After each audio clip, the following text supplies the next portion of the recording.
I'm Pete Morley. I run Californian Classics and we're a Karmann Ghia parts and restoration facility. Ghias for me started as a bit of a hobby. The knowledge of the cars kind of grew and I ended up putting the knowledge to some use in restoring and saving these cars from ending up on the scrap heap.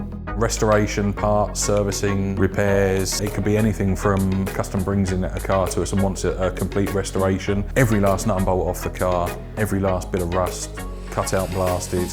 Panels are all welded in, replaced or made if you can't buy them.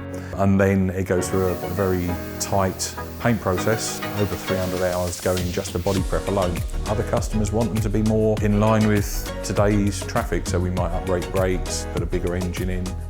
We've got a very, very active retail and web presence.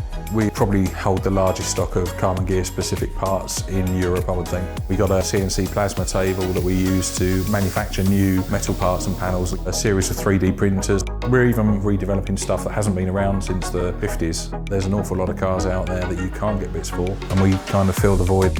All of the staff and the guys that work here have got that passion for the cars. It's very much a team, and we love it.